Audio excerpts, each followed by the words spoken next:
노르웨이 국민 시인으로 알려진 올라브 하우게의 식구 가운데 이런 식구가 있습니다. 내게 진실의 전부를 주지 마세요. 나의 갈증에 바다를 주지 마세요. 빛을 청할 때 하늘을 주지 마세요. 다만 빛 한 조각, 이슬 한 모금, 티끌 하나를 목욕 마친 새에 매달린 물방울같이 바다에 묻어가는 소금 한 알같이. 여러분, 목마른 사람에게 필요한 것은 바다가 아니라 시원한 냉수 한 컵일 겁니다. 어두운 길을 걷고 있는 사람에게 필요한 것은 햇빛이 아니라 작은 손전등 하나만으로도 충분할 겁니다. 시인은 진실의 전부를 주지 말고 목욕 마친 새에 매달린 물방울같이 바람에 묻어간 소금 한 알만으로 충분하다고 우리에게 노래하고 있습니다. 사실 우리의 삶에 되어진 모든 일들을 우리가 다 알아야, 다 가져야만 우리가 살 수 있는 것은 아닙니다. 작은 진실 한 조각만으로도 우리는 충분히 살아갈 수 있음을 이 시인은 우리에게 노래하고 있습니다. 이걸 우리에게 영적으로 표현을 한다면 정말 우리에게는 거창한 것이 필요한 것이 아닙니다. 바로 예수님 말씀 한마디면 충분하다는 거죠. 오늘 우리가 읽은 말씀은 우리가 너무나도 잘 아는 이야기입니다. 회당장 야이로의 딸이 죽었어요. 모든 사람의 눈물을 흘리며 슬퍼할 때 예수님은 오히려 태연하게 한 말씀 하십니다. 달리다고, 달리다고는 아람어로 소녀야 일어나라는 뜻입니다. 달리다고 무슨 신비한 효력을 지닌 마법의 말이 아닙니다. 당시 늦잠 자는 아이를 깨울 때 쓰던 아주 일상적이고 평범한 단어였습니다. 그런데 그 말 한마디에 소녀가 일어났습니다. 이리저리 걸어 다니게 되죠. 예수님은 그녀에게 먹을 것을 주라고 하십니다. 그 말은 그녀가 실제로 살아났다는 것을 우리에게 보여줍니다. 그녀에겐 거창한 것이 필요하지 않았습니다. 수리수리 마수리 같은 마법의 주문이 필요했던 것도 아닙니다. 그녀에게는 그저 예수님의 말씀 한마디면 충분했다는 사실입니다. 여러분, 우리가 복음서를 살펴보면 예수님이 죽은 사람을 살리시는 장면이 3번에 걸쳐 나타나는 것을 보게 됩니다. 예수님은 나사로가 죽은 지 나흘이나 지나셨음에도 불구하고 그의 무덤 앞에 서셔서 나사로야 나오너라 말씀합니다. 그때 죽었던 나사로가 무덤에서 나오게 되죠. 또 예수님이 나인성에 이르셨을 때 한 과부의 아들이 죽었어요. 예수님은 그의 관에 손을 대시며 청년에게 일어나라 말씀합니다. 그때 죽었던 청년이 일어나게 되죠. 여러분, 나인성이라고 하는 이 나인이라고 하는 말의 뜻은 기쁨입니다. 그런데 죽음 앞에 그들은 절망할 수밖에 없었죠. 슬퍼할 수밖에 없었죠. 그런데 예수님의 말씀 한마디로 나인성은 그 이름에 걸맞게 다시금 기쁨을 회복하게 되었던 겁니다. 또 오늘 본문에서도 예수님은 죽은 야이로의 딸을 살려주십니다. 우리가 복음서에 보면 예수님이 병을 고치시고 악한 귀신을 추방시키시고 또 죽은 자를 살려주신 이야기가 여러 차례에 걸쳐 나옵니다. 예수님이 병을 고치셨다는 것은 예수님만이 죄로 인해 망가진 우리들을 치료하신 분이심을 우리에게 말해줍니다. 예수님이 귀신을 추방하셨다는 말은 예수님만이 악한 세력을 물리치시고 승리하시는 분이심을 우리에게 말해줍니다. 예수님이 죽은 자를 살리셨다는 말은 예수님만이 죽음을 이기시고 부활하실 뿐만 아니라 우리에게도 부활의 참 생명을 주실 수 있는 분이심을 말해줍니다. 오늘 본문의 사건은 갈릴리 호수 근처 가버나움이라는 동네에서 일어난 한 사건을 말해줍니다. 그곳에 회당이 있었는데 그 회당장 야이로의 딸이 병들어 죽은 사건으로 이야기가 전개되고 있죠. 예수님은 거라사 지역에서 귀신 들린 사람을 고치시고 다시 갈릴리로 돌아오십니다. 바로 그때 가버나움 회당을 맡고 있던 회당장 야이로가 황급히 예수님 앞에 찾아와서 지체하지 않고 발 아래 엎드립니다. 그리고 23절에 보면 그는 예수님께 참 많이 간구했습니다. 여러분, 엄밀히 말하면 회당장이 예수님 발 아래 엎드릴 이유가 없습니다. 그는 회당장이고 그는 바리새인입니다. 특히 당시 바리새인들은 예수님을 아주 불편하게 여기고 있지 않았습니까? 그런데도 바리새인이요 회당장이라는 신분을 가졌던 이가 예수님 발 앞에 엎드린 이유가 무엇입니까? 그는 도대체 무엇을 간구한 것입니까? 오늘 본문에 따르면 그의 어린 딸이 심각한 병에 걸려 죽음의 경계선 앞에 있었다고 말씀을 합니다. 그녀의 나이는 겨우 12살에 불과합니다. 12살밖에 되지 않은 소녀가 마치 인생의 꽃도 피워보기도 전에 죽음의 문턱에까지 이른 현실 앞에서 절망하지 않을 부모가 어디 있겠습니까? 절망과 애절함이 엄습한 상황. 바로 그 자리에서 야이로는 예수님 앞에 엎드렸고 고쳐달라고 살려달라고 간구했습니다. 영적으로 표현하면 구원해달라고 간청하고 있는 겁니다. 예수님은 즉시 그와 함께 가버나움으로 가십니다. 그런데 도착하기도 전에 야이로의 딸이 죽었다는 소식이 들려오죠. 사람들은 아이의 죽음을 슬퍼하며 눈물을 흘립니다. 그러자 예수님은 싸늘한 시신으로 죽어있는 소녀에게 다가가셔서 오히려 그의 손을 잡고 말씀하세요. 달리다금 소녀야 일어나라. 무엇으로부터 일어나라는 말입니까? 죽음으로부터 일어나라. 절망으로부터 일어나라는 겁니다. 그러자 소녀는 주님의 말씀대로 그 자리에서 벌떡 일어나게 됩니다. 어두운 죽음의 그늘에서 일어나 밝은 생명의 삶이 새롭게 시작되는 순간입니다. 이 놀라운 기적의 역사, 이 놀라운 능력의 역사가 오늘 우리에게도 이루어지게 되기를 주의 이름으로 축원을 드립니다. 여러분, 우리가 하나님을 찾고 믿음의 길로 들어서는 길은 크게 두 가지가 있어요. 먼저는 하나님의 부르심이에요. 아브라함이 이전의 삶을 버리고 믿음의 길을 걷게 되는 것은 전적으로 하나님께서 그를 불러주셨기 때문에 가능한 거였습니다. 선지자들이 예언 사역을 감당한 것 역시 하나님의 부르심 앞에 복종했기 때문이죠. 제자들도 마찬가지입니다. 나를 따르라. 그 예수님의 부르심에 순종해서 그들은 배와 그물을 버려두고 예수님을 따르게 되었던 겁니다. 여러분, 이처럼 우리가 믿음의 길을 걷는 것 역시 하나님께서 우리를 부르신 결과입니다. 하나님은 우리가 믿음으로 사는 걸 원하세요. 하나님을 알고 그분과 동행하며 살길 원하세요. 그래서 하나님이 우리를 부르시는 겁니다. 여러분, 하나님은 지금도 말씀으로 복음으로 우리를 부르세요. 그래서 우리가 말씀을 듣고 복음을 듣고 그분의 부르심에 응답하며 사는 것, 이건 참으로 귀하고 복된 일이 아닐 수가 없습니다. 그런데 믿음으로 들어가는 또 하나의 길이 있습니다. 그것은 고통스럽고 절망적인 상황에 직면했을 때입니다. 자신의 무력함, 자신의 힘으로는 아무것도 할 수 없는 상황을 깨달을 때 사람들은 비로소 하나님을 찾게 되죠. 이런 상황에 처하지 않으면 대개 믿음을 갖는 일이 그리 쉽지 않습니다. 삶이 만족스럽고 자신의 힘으로 모든 것을 해결할 수 있다고 여기는 한 그는 믿음의 문 밖에 있을 수밖에 없어요. 설령 믿음이 있다 할지라도 믿음의 변방 아웃사이드에 머물 수밖에 없습니다. 하나님은 우리를 믿음의 세계로 부르시고 초대하세요. 그래서 말씀은 우리를 부르시는 겁니다. 근데 우리가 고집스러워서 때로 말씀을 듣지 못하고 거부할 때가 얼마나 많이 있습니까? 그래서 때로 하나님은 고통스러운 현실을 통해 우리를 믿음의 길로 들어서게 하시는 겁니다. 여러분, 우리가 말씀을 통해 하나님의 부르심에 자발적으로 순종하는 것도 하나님의 은혜이지만 때로 고통스러운 문제 때문에 마지못해 하나님 앞에 나온 것 역시 하나님께서는 대단히 기뻐하신다는 사실을 우리 분명히 아셔야 됩니다. 성경에 보면 자신의 고통스러운 현실 때문에 주님 앞에 나온 사람들의 이야기가 참 많이 나옵니다. 예수님이 길을 걷고 계실 때 소경 두 사람이 예수님이 지나가신다는 소식을 듣고 주님 앞에 찾아와서 소리를 지르죠. 다윗의 자손이여 우리를 불쌍히 여기소서. 그래서 무리들이 조용히 하라고 꾸짖어요. 그런데도 그들은 더욱더 절박한 마음에 더욱더 소리를 높여서 주여 우리를 불쌍히 여겨달라고 외치게 됩니다. 주님은 그들을 불쌍히 여기시고 그들의 눈을 뜨게 해주셨어요. 절박한 상황이 그들을 주님 앞으로 이끌었고 결국 구원의 은혜까지 누리게 한 것 아닙니까? 여러분, 우리가 아는 것처럼 예수님께서 두로와 시돈 지방으로 가셨을 때 수르본에게 주신 한 여인이, 이방 여인이 예수님 앞에 나옵니다. 사랑하는 딸이 그만 귀신에 들린 것이죠. 딸을 고쳐보기에 백방으로 뛰어다녔지만 모두가 허사였어요. 이제 마지막으로 주님 앞에 나와 간구합니다. 그는 예수님 앞에 주 다윗의 자손이여 나를 불쌍히 여기소서 내 딸이 흉악히 귀신 들렸나이다.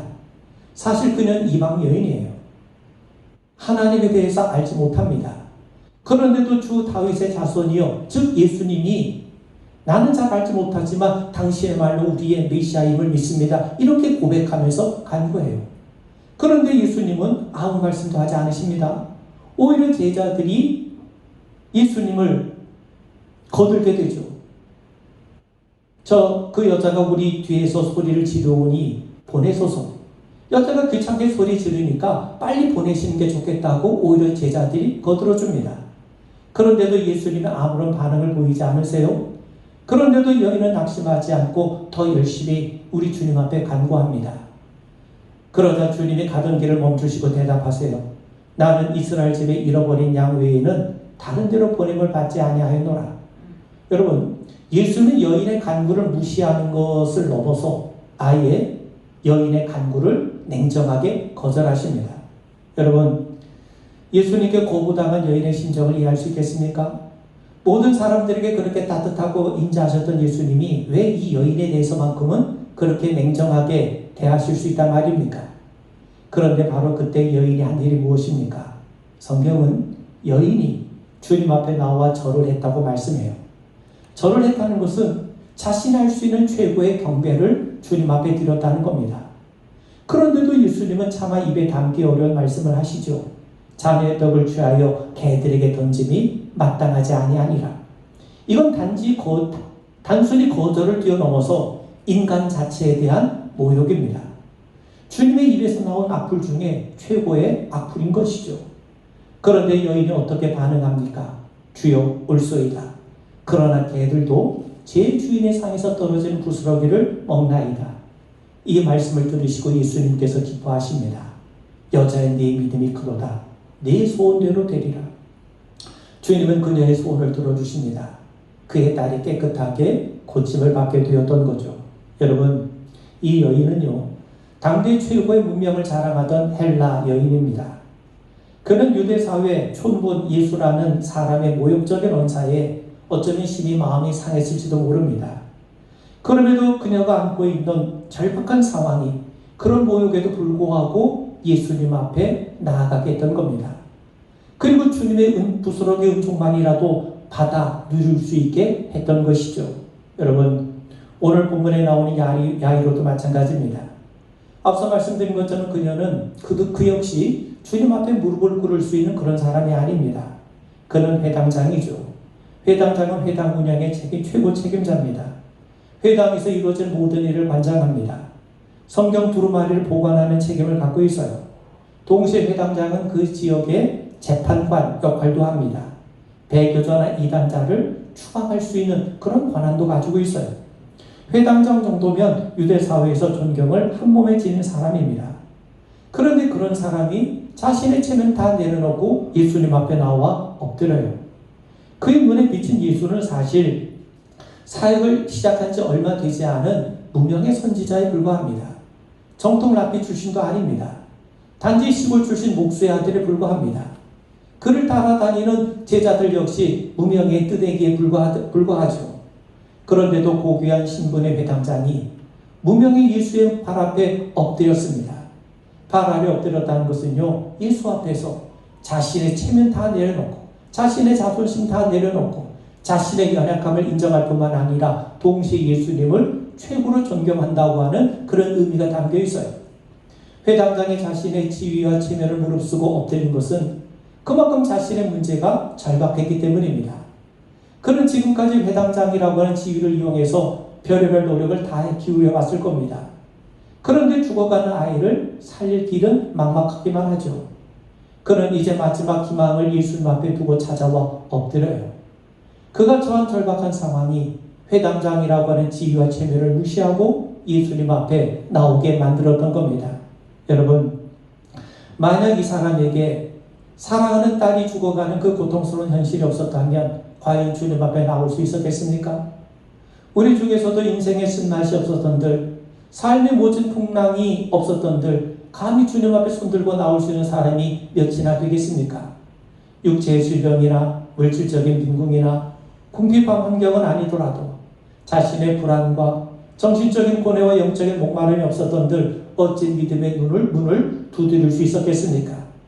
그래서 과거 청교도들은 고통이나 역경을 가리켜 하나님의 메가폰이라고 불렀던 겁니다. 평범하게 얘기하면 우리가 잘 못 알아듣죠.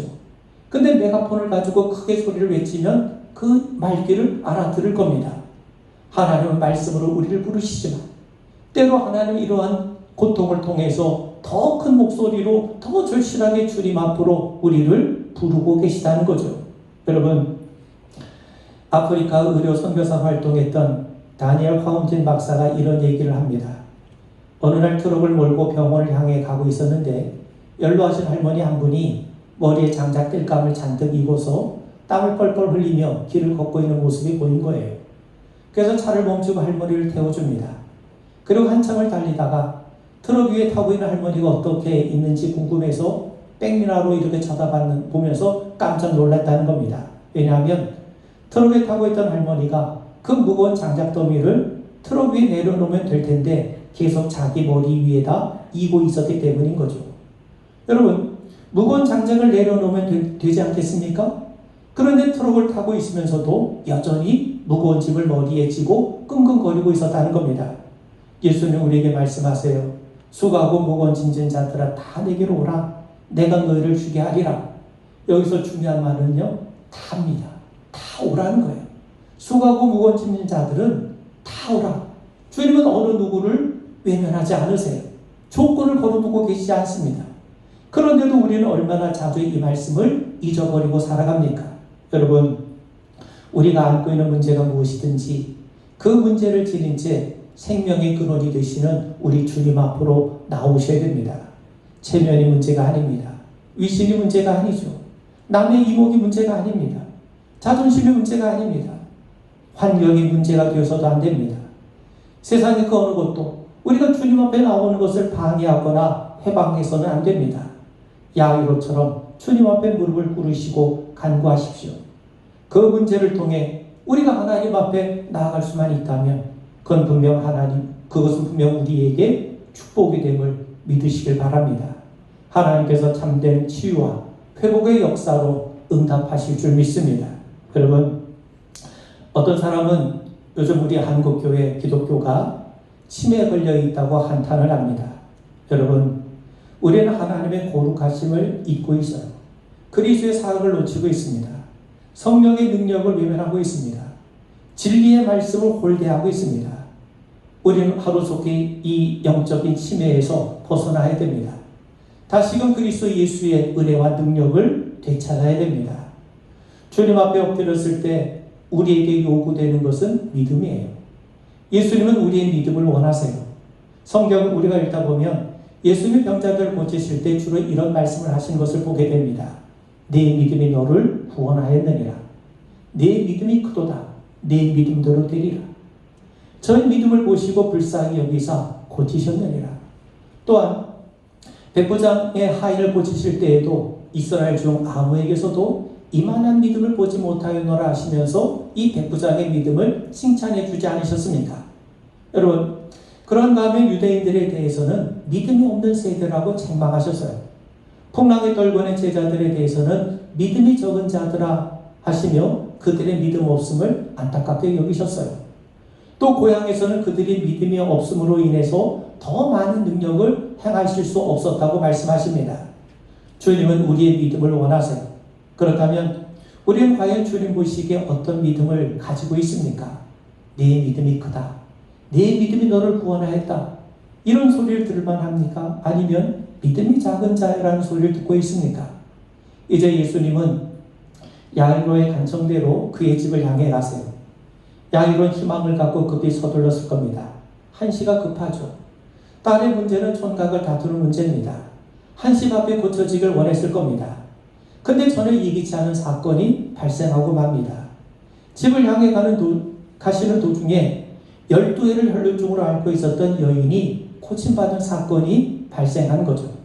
여러분, 우리가 이걸 보면 바로 앞에는 예수님이 12해를 혈루증으로 앓고 있었던 여인을 고치시는 그런 장면이 나와요. 여러분 생각해 보세요. 지금 야이로의 집을 향해 가고 있습니다. 어떤 여인이 예수님의 옷자락을 잡고 고침을 받아요. 근데 예수님이 빨리 야이로 집으로 가시면 되는데 한가하게 그 여인과 마주하고 계십니다. 그녀의 입장에서 보면 참 은총의 시간이었겠지만 야훼로의 입장에서 보면 용납이 되질 않죠. 왜냐하면 그만큼 그 집에 도착하는 것이 더디 지체가 되기 때문이죠. 지금 딸의 목숨은 경각에 달려 있어요. 1분 1초가 아쉽습니다. 도착이 늦어져가지고 행여라도 딸이 죽으면 어떻게 합니까? 사정이 그런데도 불구하고 예수님은 그의 급한 마음을 헤아리지 않으시고 지금 혈루증을 앓고 있었던 여인, 고침받은 여인과 한가하게 마주하고 계시는 겁니다. 그렇다면 왜 예수님은 한가히 뜸을 들이시며 여인을 고치신 일을 허용하고 계십니까? 왜 야이로 집에 가는 것이 급함에도 불구하고 이 여인과 더불어 시간을 보내고 계시는 겁니까? 두 가지 이유가 있습니다. 예수님은 이 사건을 통해 야이로의 관심이 예수님께로 향하길 원하세요.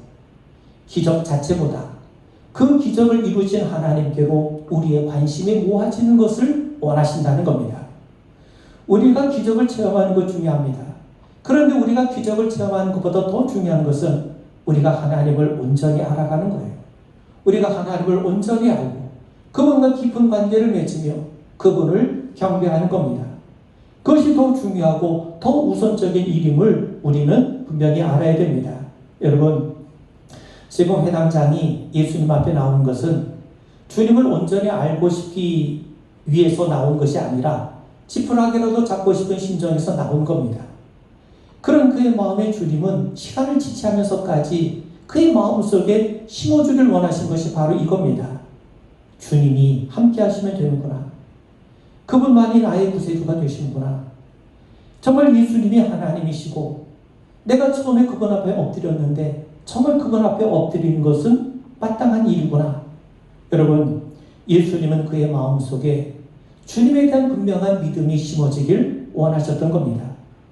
지금까지 야이로가 체면을 무릅쓰고 주님 앞에 와서 엎드린 것은 자신의 절박한 문제 때문이에요. 그런데 예수님이 원하시는 것은 문제 자체 해결보다 야이로가 진정으로 주님을 알게 되고 만나게 되는 겁니다. 지금 당장 내 문제가 해결되는 것 중요하지만 그러나 그보다 더 중요한 것은 내가 주님을 알게 되는 것, 그리고 주님을 경배하는 것, 그것이 더 우선적인 것임을 보여주시는 거예요. 여러분, 예수님이 그에게 심어주시고자 하셨던 것은 바로 그런 겁니다. 저분이 진정 하나님이 되시는구나. 저분의 옷깃만 만져도 병은 고쳐지는구나. 저분이야말로 내 딸을 능히 고쳐주실 분이시구나. 내가 저분 앞에 엎드리는 것은 자존심에 구겨진 일이 아니라 마땅한 일이구나. 정말 내 문제 해결되는 것보다 저분이 경배받으신 것이 더 마땅하시구나. 여러분, 지금 갈 길이 바쁩니다. 그런데 주님은 뜸을 들이시고 계세요. 성미가 급한 사람은 여기서 포기하고 돌아갈 겁니다. 그런데 주님은 바로 이런 상황을 통해서 그에게 믿음을 갖게 하시는 거예요. 믿음을 배우게 하시는 겁니다. 여러분, 지금 당장 내 문제가 해결되지 않더라도 정말 내가 포기하지 않고 기다릴 수 있느냐? 상황이 최악으로 치닫는 경우에도 여전히 주님을 신뢰할 수 있느냐? 야이로는요, 예수님을 한 위대한 의사로 모시려고 했어요. 그런데 예수님은 야이로가 자신을 구세주로 부활의 주님으로 알고 고백하기를 원하신 겁니다. 단순히 우리 문제를 고치시고 우리 문제를 해결해 주시고 우리 병을 고쳐주시는 그런 분 정도가 아니라 죽음을 생명으로 바꾸시는 분, 참 생명의 주인으로, 참 하나님으로 우리가 그거를 고백하고 경배하기를 원하시는 거죠. 그런 의미에서 여러분, 주님이 요구하신 것은 다른 것이 아닙니다. 우리가 주님을 인정할 수 있느냐? 주님을 예배할 수 있느냐? 주님을 신뢰할 수 있느냐?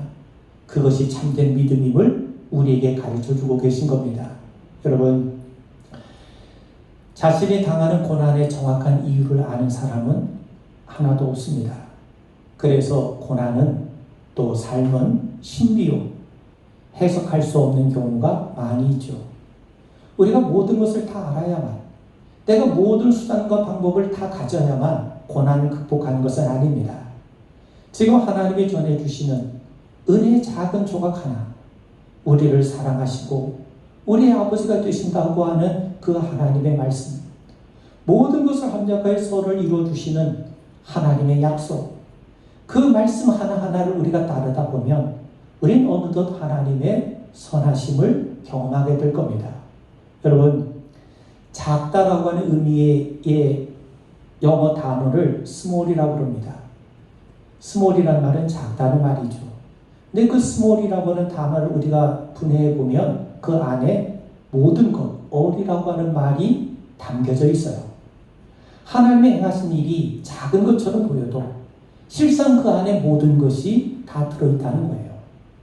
그분의 말씀에 아멘 하면 우리가 따르다 보면 우리는 어느 순간 모든 것에 서서히 다가가게 될 겁니다.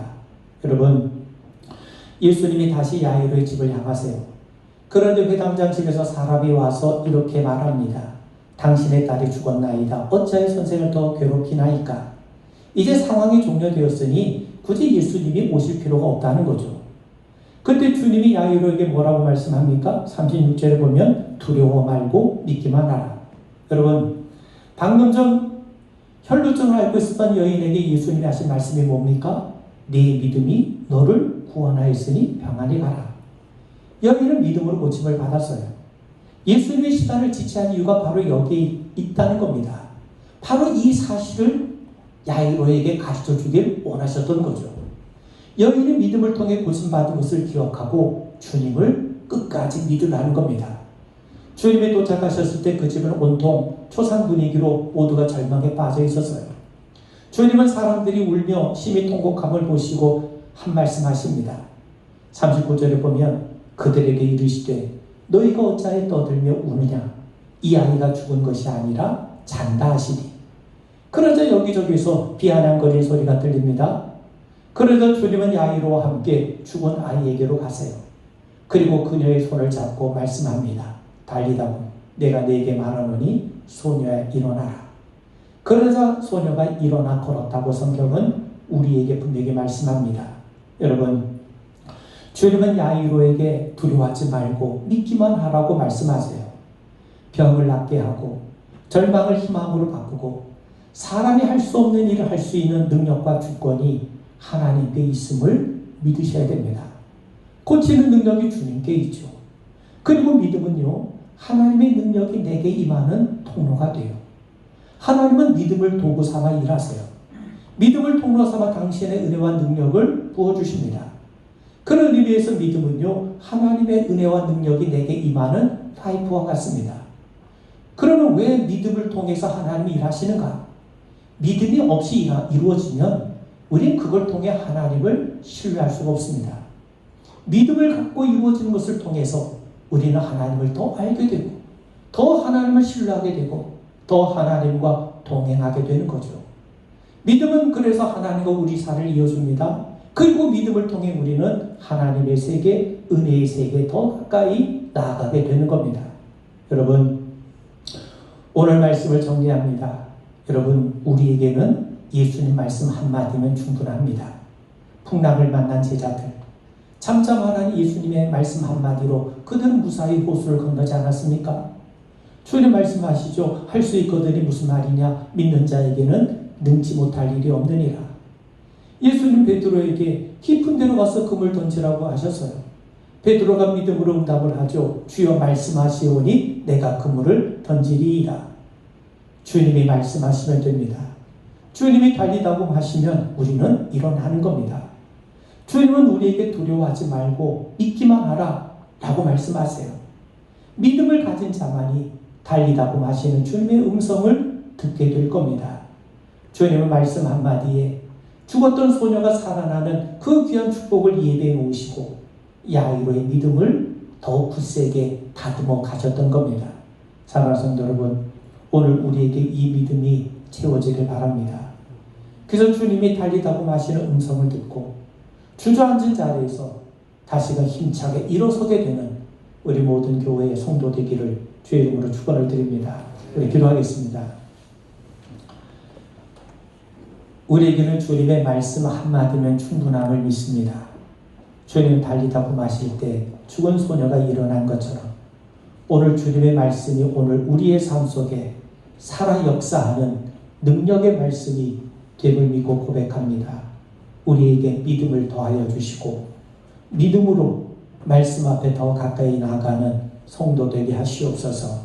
예수님을 받들어 간절히 기도하옵나이다. 아멘.